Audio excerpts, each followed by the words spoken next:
হৰভোগৰ ভুলুকাডবাত পথ দুৰ্ঘটনা থিতাতে নিহত ভুলুকাডবাৰ এজন যুৱক। এই মুহূৰ্তৰ এক বিশেষ খবৰ বৰপেটা জিলাৰ হৰভোগ আৰক্ষী থানাৰ অন্তৰ্গত ভুলুকাডবা বজাৰৰ নিচেই সমীপতে থকা ২৭ নং ৰাষ্ট্ৰীয় ঘাইপথত আজি আবেলি প্ৰায় ৪ মান বজাত সংঘটিত হৈছে এক ভয়ানক পথ দুৰ্ঘটনা।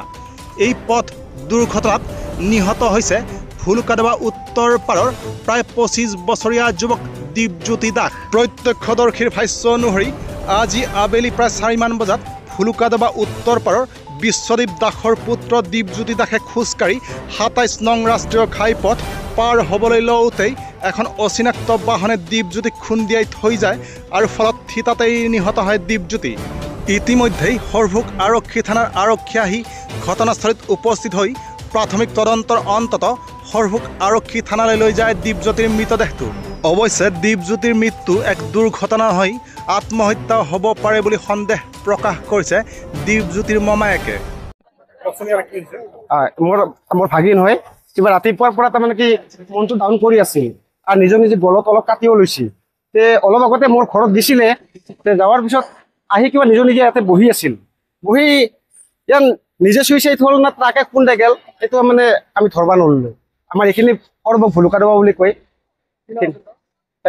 দীপজ্যোতি দাস মোৰ ভাগিন হয়। এই বৰ্তমান ২০ মিনিট হ'ল। ঘৰত কাজিয়া একো নাই, অলপ মূৰটো অলপ বেয়া আছিল, মানে অলপ ব্ৰেইন শ্বট আছিল অলপ মানে। বিয়া পাতা নাই, বয়স ২২ বছৰ। ২২ বছৰ একো কৰা নাই, এনেই ঘূৰি ফুৰি থাকে।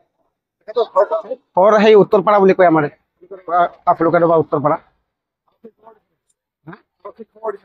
আৰক্ষী খবৰ মানে মই ২বাৰে ফোন কৰিলো, নিজে কাটা গৈছে। এতিয়া বেলেগে বা কৈছে না কৰা নাই এইটো নাজানো আৰু। হয়, নমস্কাৰ, মোৰ নাম শ্ৰী অনিৰুদ্ধ গোস্বামী। মই ভুলুকাডবা গাঁৱৰ গাঁওবুঢ়া।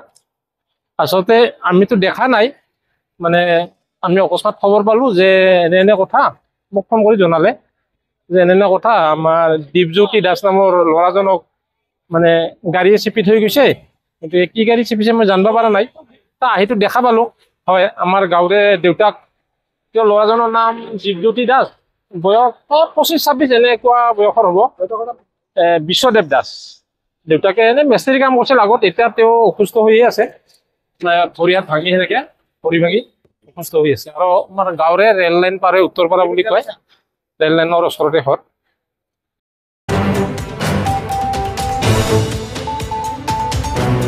ভুলুকাডবাৰ পৰা উদয়ন নাথৰ ৰিপৰ্ট, নিউজ টাইম 3।